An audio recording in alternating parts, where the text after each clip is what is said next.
bom? Então, agora a gente pode...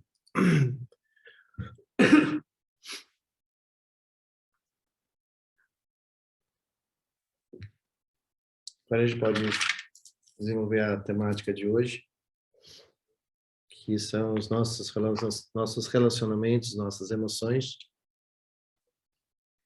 A partir dessa experiência da meditação, desse centramento, né, dessa forte sensação de pertencimento a nós mesmos, desenvolvendo uma experiência de uma mente lúcida, serena.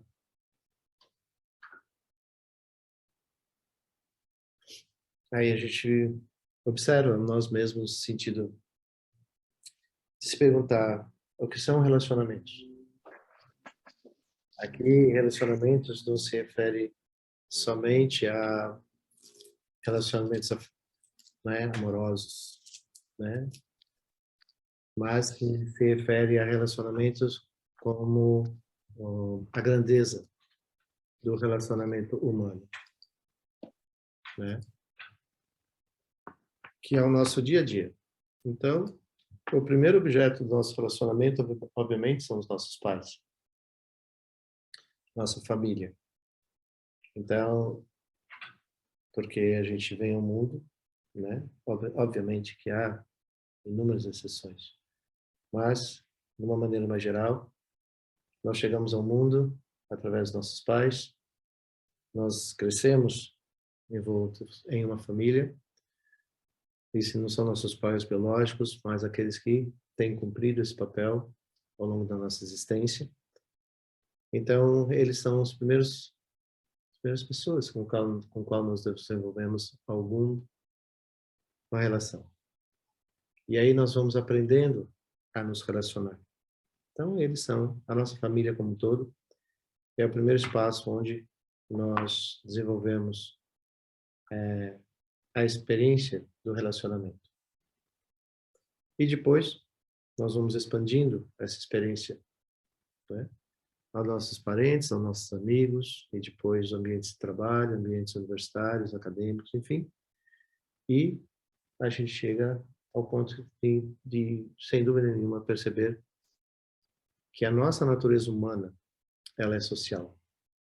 Então, se vocês lerem, por exemplo, um autor chamado Franz de Waal, ele vai narrando, um dos versos dos livros dele, a evolução humana. Até que ele chega no título que se chama Na Era da Empatia. Mas ao longo, né, toda essa descrição dele, a gente vai acompanhando como é que nós construímos essas relações. Então, primeiro, nós somos mamíferos, nós somos seres sociais e não somos feitos para ficar sozinhos, né? E aí tem o Antônio Damasio que traz, num dos livros dele, uma frase que diz que nós somos a nossa natureza, né, é tão social, que por isso que o momento da morte nos é tão difícil, porque é a ideia da separação, né, daquilo que nós construímos ao longo das nossas vidas. E aí já vai trazendo um pouco da ideia do que a gente está querendo conversar aqui hoje. Então, querendo ou não, nós temos essa natureza social, temos essa natureza de nos relacionarmos uns com os outros. Mas aí, ao longo disso, ao longo da nossa vida, alguns fatores, né, são bem complicados, porque nós temos uma falsa ideia, que é o eu, o meu e o sou. Então, quando nós nos relacionamos uns com os outros, qual é a base da relação? O que é que nós verdadeiramente buscamos nas nossas relações humanas? Essa é a primeira pergunta. Desde com nossos familiares, com os nossos amigos, com as nossas relações afetivas, quando a gente começa a se relacionar com alguém, como, né, namorados ou parceiros, que seja uma nomenclatura que usa hoje em dia. A todo momento que nós nos aproximamos uns dos outros, há uma intenção, uma motivação, uma razão. Até aí tudo bem, porque a nossa natureza é social, então, naturalmente, nós tentamos sempre estar em comunidades, em grupos e assim por diante. Mas o que nós deveríamos prestar atenção é o que nos aproxima, o que nos atrai uns aos outros. Então, se a gente lembrar do exemplo que eu já dei para vocês em outras aulas, e a gente lembrar das crianças do parquinho, então as crianças do parquinho, se a gente solta elas ali, elas se aproximam umas com as outras. Então, já evidencia essa natureza. Os animais também fazem isso, os mamíferos principalmente, né? Mas outros animais também fazem isso. Mas é legal quando a gente dedica algum tempo para observar que no reino animal também existe isso.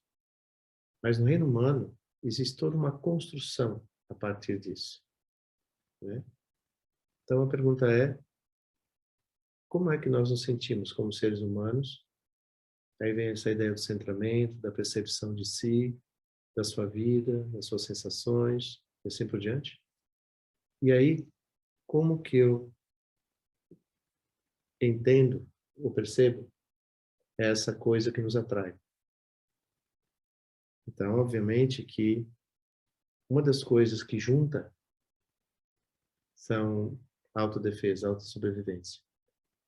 Então, quando nós nos vemos em perigo, a gente tende a se colaborar mais com os outros. Quando nós temos, por exemplo, relações de tragédias, enchentes, terremotos, enfim, tudo isso, a gente tenta se agrupar para essa sensação de pertencimento, mas também consciente ou inconscientemente nós sabemos que juntos nós podemos fazer muito mais coisas, principalmente quando o objetivo é comum, né? O de sobrevivência. Os animais também fazem isso. Então, se você pensar até um ser unicelular, uma bactéria, por exemplo, elas também se juntam para conseguir sobreviver. Então, no nosso reino humano, na maneira como nós vivemos, nós temos certas contradições, porque ao mesmo tempo que nós temos uma tendência a nos unir quando nós precisamos construir, por exemplo, uma proteção, mas logo depois vem um senso do eu. E aí esse eu começa a desagregar tudo isso. E depois, novamente, junta e separa.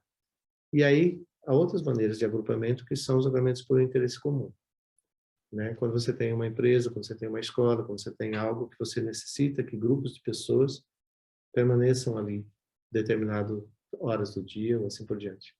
Novamente, é um trabalho de equipe, para que existe aqui também a afinidade de um bem comum. O seu trabalho, se eu pertenço a um lugar de uma atividade comum, essa atividade pode representar o meu ganha-pão, a maneira que eu estudo, enfim, a gente se junta. E depois tem as relações de relacionamentos, né, amorosos afetivos, seja lá a combinação que for, é a combinação novamente da afetividade, da ternura, da necessidade da companhia. E essa é a nossa natureza. Então, uma das coisas que vão guiar qual a qualidade das nossas relações e quais as emoções que podem surgir dessas relações vai estar focado naquilo que ele chama qual motivação e intenção. Então, se eu me aproximo de um grupo, se eu me aproximo de uma pessoa, qual a minha motivação e intenção? Sempre vai estar nesse lugar. Então, se nós, por exemplo, quando nós somos família, pai, mãe, irmãos, qual a finalidade dessa família?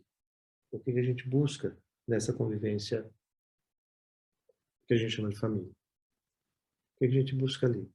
Segurança, acolhimento, conforto, não só conforto material, entre conforto material, conforto mental, conforto emocional, conforto espiritual.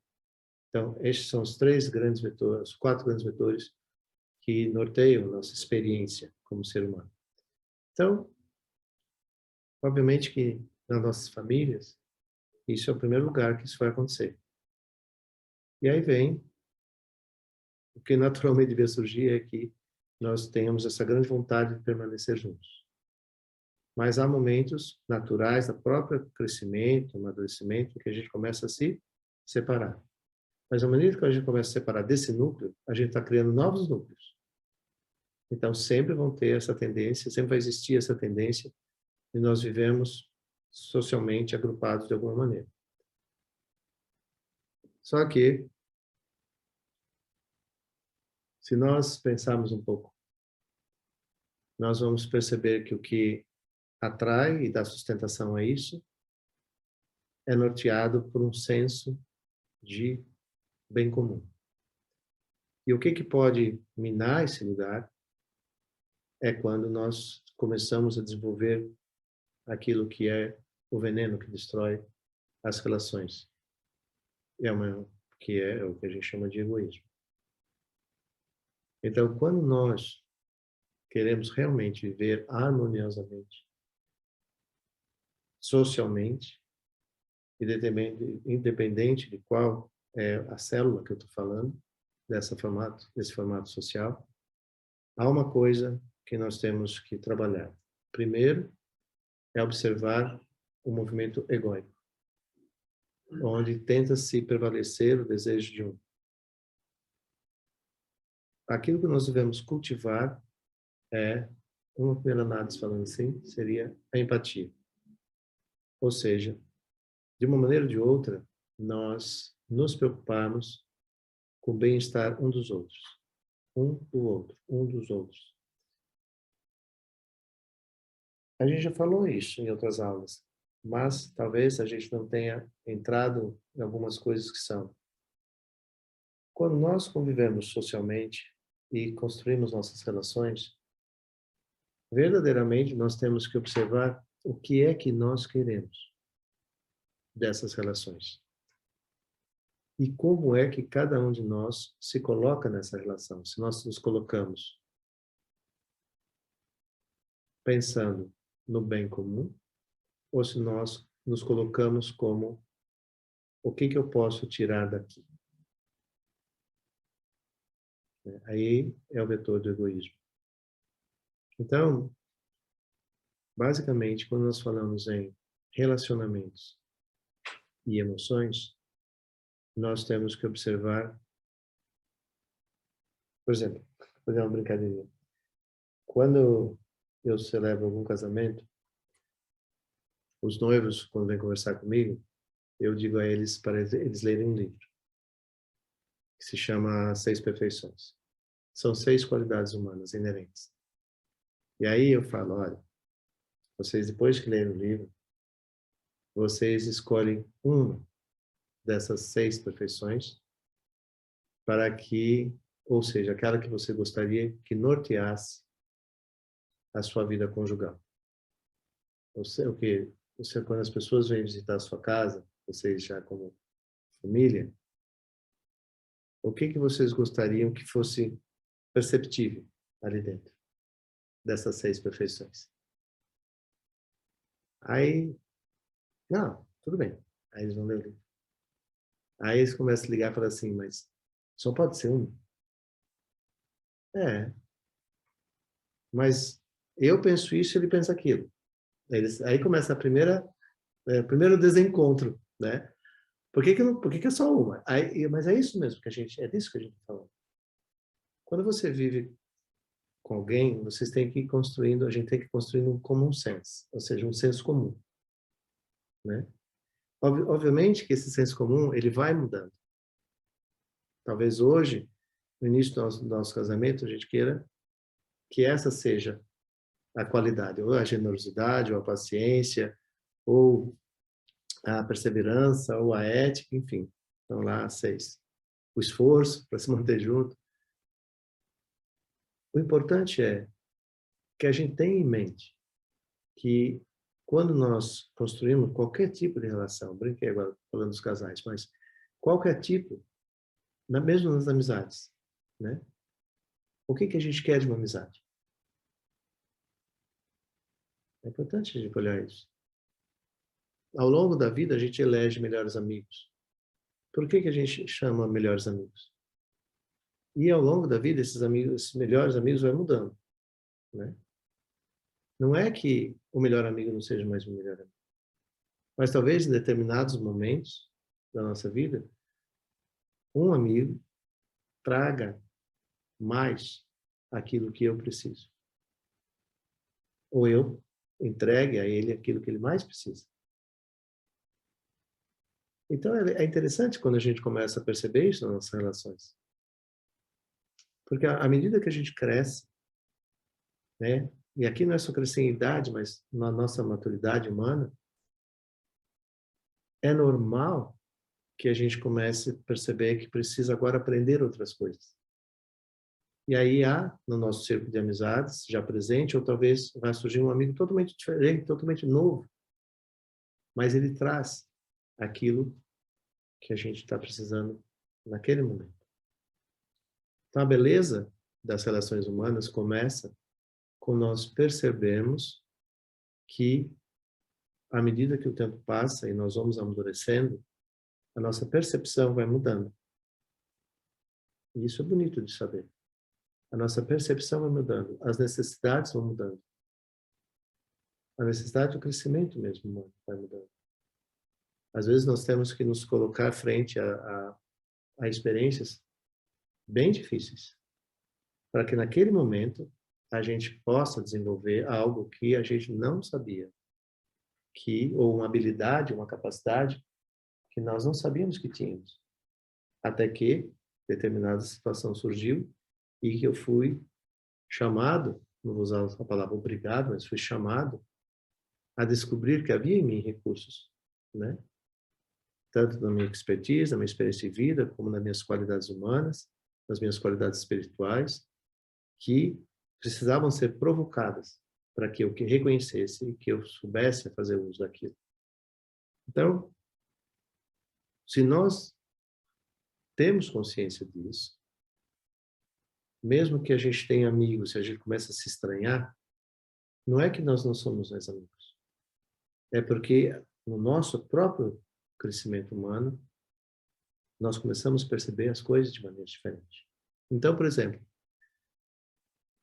seja a nível de amizade, seja a nível de relação entre duas pessoas, o que é preciso que a gente sustente o tempo todo é a atenção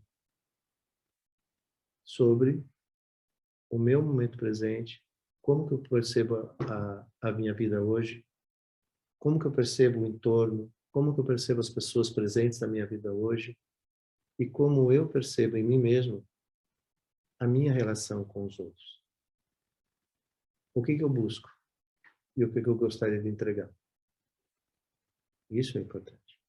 Não importa se é casal, se é amigo, se é relações de trabalho. Esses pontos são basilares. Não importa.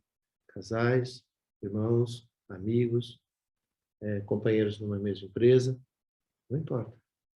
Porque o crescimento humano, ele passa por todas essas variantes. Todas elas. Então, se a gente pergunta, como já foi perguntado anteriormente, qual é a aspiração fundamental de todo e qualquer ser humano? É ser feliz. Onde eu busco essa felicidade? Nós nos enganamos sempre procurando felicidade em outras pessoas. Mas essa é uma compreensão um pouco equivocada. Porque quando eu busco felicidade em outras pessoas, na verdade, se essa relação parte de uma premissa, de uma motivação e intenção verdadeira do crescimento espiritual, do crescimento humano de cada um de nós buscamos pessoas e relações que estimulem e propiciem esse crescimento. Então, muitas vezes, a gente vai buscar amizades com pessoas muito diferentes de nós, para que elas provoquem em nós essa liberdade de escolha, essa liberdade de crescimento, essa liberdade de poder experienciar algo que antes eu não tinha experienciado. Então, isso é muito comum, por exemplo, quando a gente viaja para outros países, por exemplo. Porque a gente vai conviver com pessoas que pensam diferente de nós, têm uma cultura diferente da nossa, percebem a vida diferente de nós. Então, quando nós nos expomos a isso, nós temos que abrir grandes espaços dentro de nós para poder realmente viver esses lugares que a gente vai. Mas também não é necessário sair do país. Basta a gente ter claro para nós o que eu busco como ser humano e quais os meios que eu estou elegendo para que eu possa crescer como ser humano. E isso é importante. Então, se a gente é um companheiro ou companheira para viver junto, nem sempre as coisas andam harmoniosas. Por quê? Porque sempre surge um desafio que a outra pessoa traz, que desafia a minha crença, que desafia aquilo que eu tenho como convicção, que desafia aquilo que eu não fazia antes, que eu não percebia antes. E, de repente, ao conviver com outras pessoas, eu sou instado, eu sou convidado, eu sou estimulado a buscar em mim recursos diferentes, entendimentos diferentes. E isso é importante. Então, não importa. Agora, o que eu preciso também observar é: existem dois níveis de compreensão nas nossas relações. Uma é aquilo que a gente chama de compreensão, de uma compreensão racional, e a outra que é uma compreensão emocional. Então, existem emoções, existe um racional. Muitas vezes, a gente fala, né? Você tem sido muito cartesiano na sua relação. O que significa cartesiano? Significa duro. O que significa duro? É querer que as coisas tenham, assim, andem numa linha reta. Isso não acontece. É impossível. Nós temos que observar que, à medida que nós crescemos, uma das qualidades mais importantes é a maleabilidade, ser flexível. Isso é importante. Senão, a gente não cresce. Muitos de nós têm medo daquilo que a gente chama de desconhecido. Eu já estou acostumado nesse padrão, já estou acostumado nessa toada. Mas a grandeza do ser humano, justamente, é entender que tudo na vida, a gente já falou também aqui, é impermanente. A impermanência é um exercício, a impermanência por si é um exercício de nós renovarmos, reciclarmos a todo momento a nossa compreensão de nós mesmos e a nossa compreensão do meio no qual nós estamos inseridos. Porque tudo tem movimento, nada é estático, nada é cartesiano. Por mais que a gente faça grandes planejamentos de médio, curto, longo prazo, seja o que for, mesmo dentro dos planejamentos, nós temos que dar flexibilidade. Por N razões. Porque o nosso entorno, o nosso meio no que a gente está inserido, não é cartesiano. E como nós somos seres sensoriais, nós explicamos também, nós não acordamos todo dia do mesmo jeito. Então não dá para a gente ser cartesiano. A gente pode ter objetivos. Tá, eu tenho um objetivo claro. Ok, legal. Eu tenho uma meta. Ok, legal. Eu tenho um propósito. Ok, legal. Mas eu não posso enrijecer isso. Porque se eu enrijecer isso, vai ser muito difícil. E eu acabo perdendo. Então, por exemplo, de novo, voltando para o casal. Ou amigos, né? Quando as pessoas se encontram e elas têm o desejo de conviverem mais próximo uma das outras, mesmo entre amigos, né? O que faz? Qual que seria o objeto dessa atração? Seria ver as qualidades do outro, algo que contribui para aquilo que eu busco. Aqui tem uma coisa extremamente importante. Por exemplo, se uma pessoa traz algo que eu busco, algo que eu entendo ser necessário para eu aprender, para eu passar, para eu conviver, enfim, tudo na vida é um aprendizado. Então, essa pessoa, eu vejo nela isso. E se ela também ver em mim alguma coisa que contribui para o sonho dela, que eu posso agregar ao sonho dela, então nos aproxima. Mas onde que isso se perde? Isso se perde quando e sempre que nós esquecemos que, assim como nós temos um sonho, um propósito, assim por diante, o outro também tem. E se na relação, seja de amigos, ou seja, familiar, se houver algum momento em onde que um tenta dominar o outro para que ele possa subir, então o outro passa a ser um degrau e não um parceiro, isso acaba, se contamina. E se contamina justamente por aquilo que a gente chama de uma versão egóica, uma visão egóica. Ou seja, eu busco pessoas que contribuem com o meu crescimento, mas eu não me sinto responsável pelo crescimento ou pela necessidade dela. Aí as relações não são mais relações verdadeiras. Elas passam a ter muitos conflitos, elas passam a ter emoções aflitivas, e a beleza, tanto da amizade como por conta da relação afetiva, acaba se desconstruindo, simplesmente por desenvolver, no meio da história, no meio de uma convivência, uma visão egóica.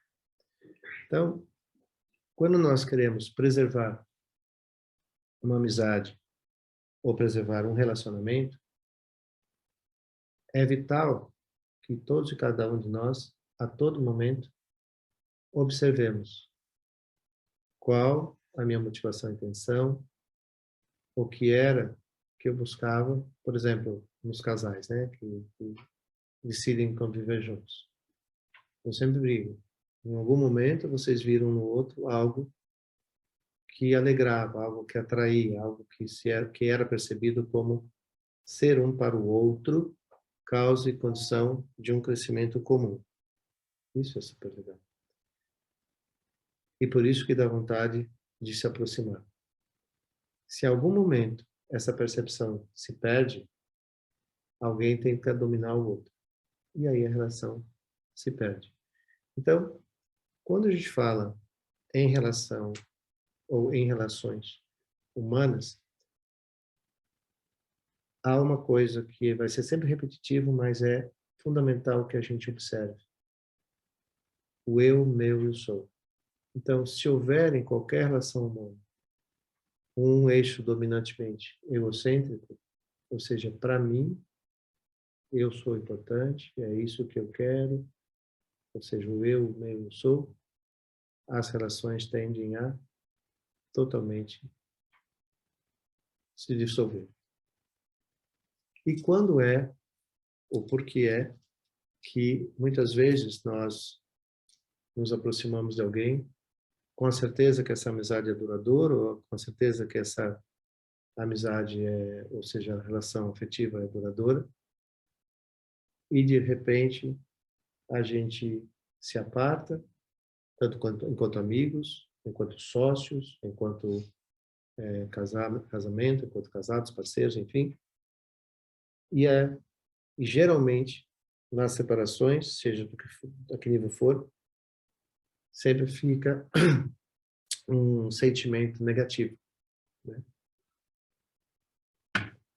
Que tende até conversas ou falas totalmente desagradáveis um sobre o outro.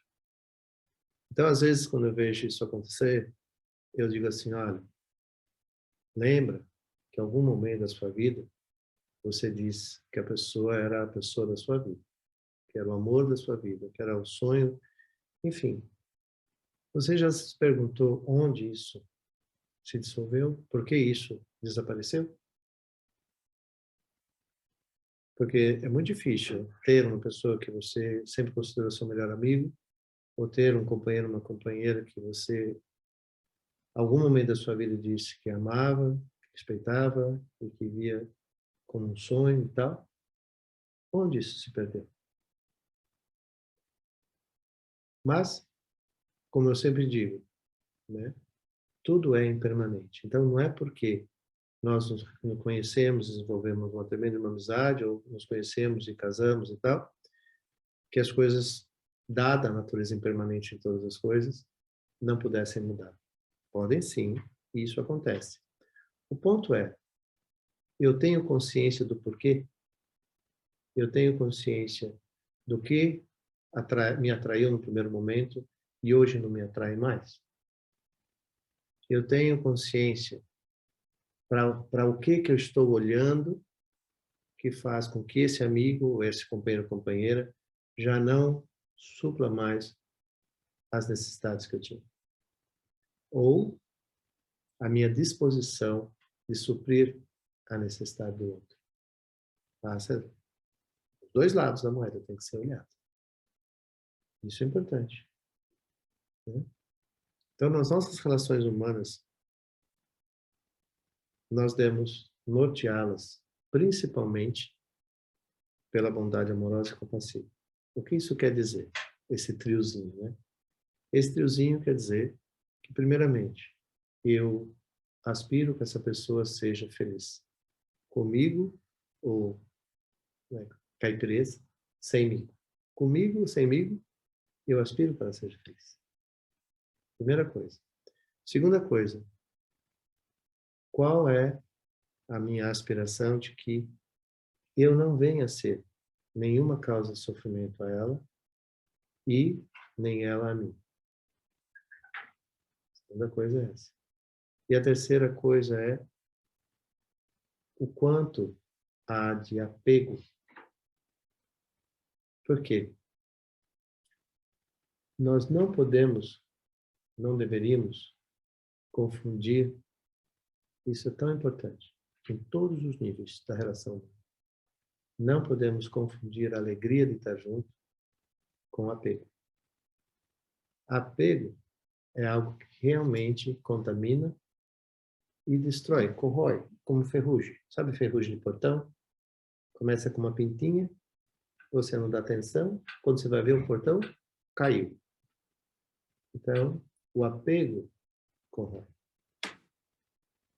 E quando há apego, a primeira coisa que vai ser enfraquecida é isso que a gente fala. Quando você ama alguém, você dá liberdade para que ela seja feliz. Quando você tem apego por alguém, essa premissa some. Porque você não consegue mais se imaginar sem essa pessoa. Mesmo que se em algum momento você perceber que ela já não é mais tão feliz com você. Então é onde as conversas, onde os diálogos começam a não surtir mais efeito verdadeiro para a sustentação de uma relação verdadeira, seja ela que nível for. Então, às vezes a gente pensa que essa conversa de falar de relacionamento e emoções só diz respeito a casais, namorados, assim por diante. Não é. Relacionamentos é a base que sustenta a humanidade. Diálogo não é para convencer alguém. Diálogo não é para colocar-se como o mais importante de uma situação. O diálogo, na verdade, existe para criar-se uma base comum. Essa é a razão do diálogo. Quando a gente dialoga com alguém, a gente busca construir uma base comum. Então, não é dominar, não é discutir. Não. Diálogo é uma conversa onde todos que estão envolvidos no diálogo se colocam numa premissa básica, o bem comum. Então, seja o nível que for do relacionamento, o diálogo é a única coisa capaz de desconstruir as confusões, desconstruir o apego e construir uma base onde as pessoas todas envolvidas nelas se coloquem de uma maneira verdadeira. E o que é a maneira verdadeira? Coloque ali seus sonhos, coloque ali as suas aspirações, coloque ali aquilo que buscam de comum e percebam se há esse lugar comum. Diálogo não significa não haver diferenças. Diálogo é fazer das diferenças um meio comum. Isso é diálogo. Então, no diálogo, ninguém quer dominar ninguém. No diálogo, não chama alguém para um diálogo para convencê-lo de que a minha ideia é melhor que a dele. O diálogo é, vamos colocar nossas ideias juntas e crescer nessas ideias. Isso é diálogo. Mas isso exige de nós uma abertura enorme. Existe de nós aquilo que a gente já falou aqui antes. Uma renúncia aos apegos à sua própria ideia. Essa é a base. Então, quando nós somos capazes de cultivar diálogo, a raiva, o ódio, as desavenças, os desentendimentos, somem. Porque há no diálogo, e o diálogo se constrói em uma motivação única. Uma aspiração comum de ser feliz. Para isso existe diálogo. Então, se casais se desentendem e eles procuram dialogar, é porque ali há verdadeiramente amor. Amor no sentido verdadeiro. Amor que aspira que um ou outro seja feliz. Então, eles constroem o diálogo para que isso possa acontecer.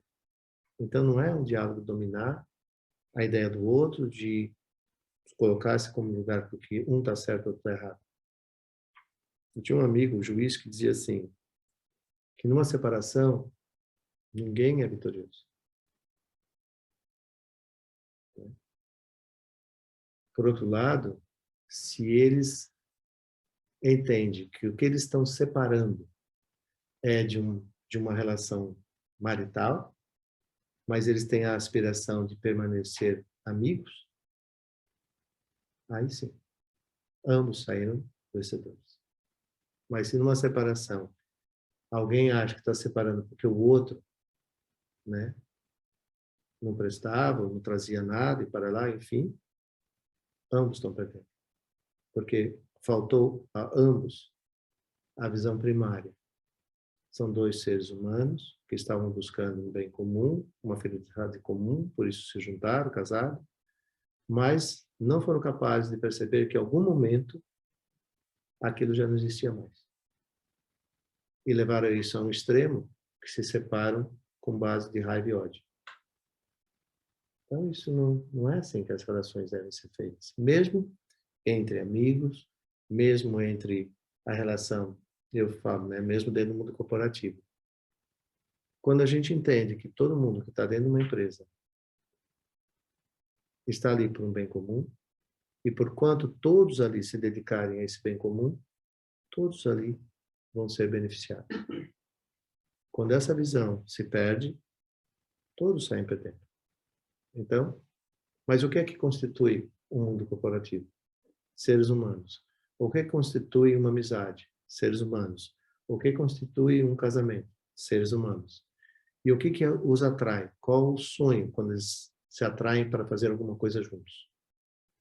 Buscar ser feliz. Buscar crescimento e desenvolvimento humano. É isso que atrai. Então, essa é a base das relações humanas. Quando nós esquecemos do bem comum, aí certamente a coisa já desandou faz muito tempo. Então, agora, também entra nisso tudo, né?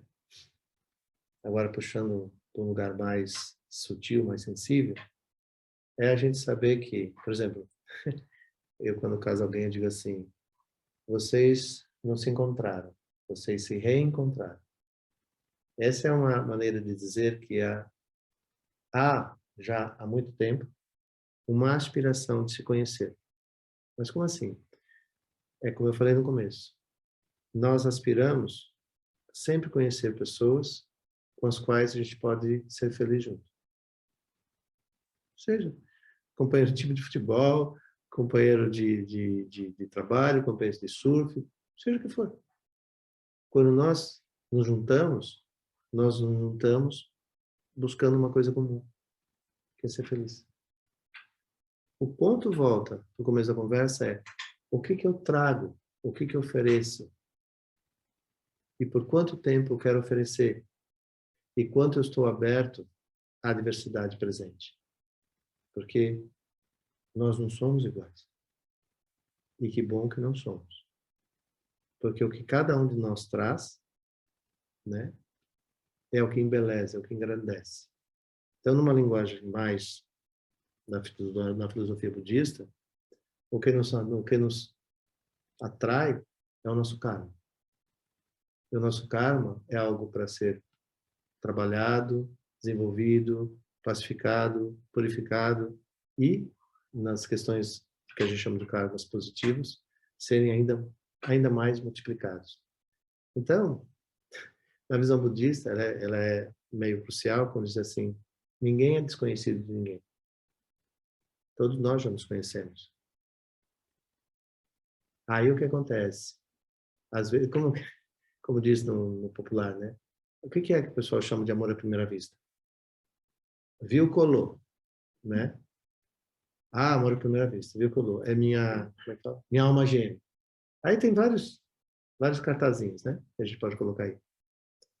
Mas, na verdade, o que tange tudo isso é que nós já nos conhecemos. Nós não somos desconhecidos. E ontem eu estava falando com o pessoal da medicina, da enfermagem, da fisioterapia, eu digo, olha, às vezes a gente tem a sensação, vocês, né, da saúde, quando você abre um quarto, aquele paciente é seu desconhecido. Mas ele não é desconhecido. É desconhecido no sentido que você não sabe o nome, o CPF, não sabe a história dele. Isso é desconhecido. Mas há um nível muito mais importante, que vai inclusive sustentar a sua vontade de cuidar dele. Qual é? Nós somos todos seres humanos. Então, a nossa natureza não é querer que ninguém sofra. A gente não quer que ninguém sofra. A gente tem essa natureza de querer ajudar um ao outro. Por que que essa natureza não se expressa, não se apresenta a maior parte do tempo? Aí são as nossas condicionantes, as nossas limitações, vamos dizer assim. A gente não consegue perceber isso logo de cara. Mas, novamente, se nós lembrarmos que a nossa natureza humana ela é social, que a nossa natureza em si busca a felicidade de todos, a nossa natureza em si se importa um com o outro. Isso é verdade. Quando você sai na rua e você vê alguém sofrendo, não te toca. De alguma maneira toca. O ponto é, nós nos conscientizamos, nós nos permitimos conscientizar de que tocou e que, de alguma maneira, há uma vontade de ajudar? Pelo menos isso. Porque se isso não surgir, veja bem, se isso não surge, por que que nós queremos estar com alguém? Por que que a gente busca companheiro, companheira? Por quê? Instinto comum. O cuidar e ser cuidado. O que faz nós socialmente humanos é essa natureza do cuidar e ser cuidado. O ponto é, quando a gente desenvolve isso de maneira egoísta, a gente quer mais ser cuidado do que cuidar. Quer mais que os outros se importem conosco do que nós com eles. Nos importamos mais que os nossos sonhos aconteçam e que os outros não me importam. Essa é a visão egoísta. Essa é a visão que nos aflige. Quando eu uso a palavra afligir, significa traz em nós a experiência das nossas emoções aflitivas. Então, quando nós deliberadamente nos permitimos sentir que o cuidar é ser cuidado, né? Cuidar de alguém, ser cuidado por alguém, amar alguém, ser amar e ser amado, cuidar e ser cuidado, ajudar e ser ajudado, parece a oração de São Francisco. Mas é exatamente. A oração de São Francisco diz isso. E no Dharma, no budismo, você fala do tempo todo. Tanto é que Shantideva diz, o grande filósofo indiano diz, a nossa felicidade genuína é quando nós nos sentimos felizes ao ver alguém feliz. Essa é a nossa felicidade genuína. Já a nossa felicidade pode ser contaminada quando nós nos percebemos felizes e olhamos alguém em sofrimento. Nós podemos ignorar aquilo para não perder a nossa felicidade. Mas a nossa natureza a gente não engana. A gente sabe. Então, essa é a natureza das relações humanas. Então, quando nós falamos em relacionamentos e emoções, o que é da nossa natureza humana em geral é construir diálogos, permitir que esses diálogos sejam norteados por ternura e afeto. Através da ternura e afeto, desenvolve essa relação gostosa de cuidar e ser cuidado. Disso vem a empatia, que sempre nos aproxima, né, nos sintoniza com o outro, e na busca de que nem nós, nem o outro experiencie compaixão, experiencie sofrimento, nós desenvolvemos a empatia, que se torna compaixão, ou seja, nós nos preocupamos com o bem-estar do outro, o outro estando bem, eu estou bem. Quando vemos algum tipo de sofrimento, nós nos preocupamos em colaborar de alguma maneira para que esse sofrimento cesse, o nosso também cessa, porque já não há outra pessoa sofrendo, e aí a gente pode usufruir da nossa felicidade de maneira genuína. E quando se torna um ciclo que se renova a cada momento, a nossa ação no mundo se torna uma ação altruísta. E aí as nossas relações, seja em que nível for, de amizade, de relações afetivas, né, casais, enfim, companheiros, ou seja, no mundo corporativo, seja no nível que for. A premissa é humana. A premissa é a nossa humanidade. Tanto é que quando a gente medita, o convite é esse olhar para nós mesmos no sentido de autocuidado. E quando nós nos cuidamos, nós desenvolvemos essa sensação de acolhimento, de ternura, afeto, e aí nós reconhecemos o quão benéfico isso é para nós. Então, nos faz ser mais fácil entender o que nós podemos fazer para os outros. E assim nós construímos relações afetuosamente estáveis. Não afetivo,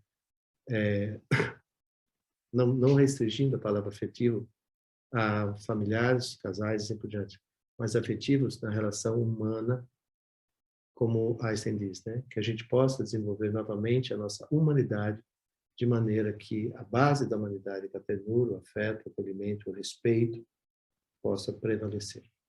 Então, aí as relações humanas e as emoções que nortearem essas relações são mais positivas, construtivas e benéficas a todos. E aí a gente pode experienciar felicidade de uma maneira mais duradoura, sempre lembrando que nada é permanente, mas mesmo quando se torna permanente, nós sabemos como renovar as experiências de felicidade comum. E é isso. Tudo bem? Essa era a nossa conversa de hoje. Tá bom? Então, eu espero que tenha sido útil, inspiradora e que todos nós possamos verdadeiramente desenvolver relações humanas mais sensíveis no sentido de verdadeiras. E lembrar sempre que todos nós temos um nível de felicidade que chama-se felicidade genuína. Essa felicidade genuína é aquela que naturalmente se sustenta em nós.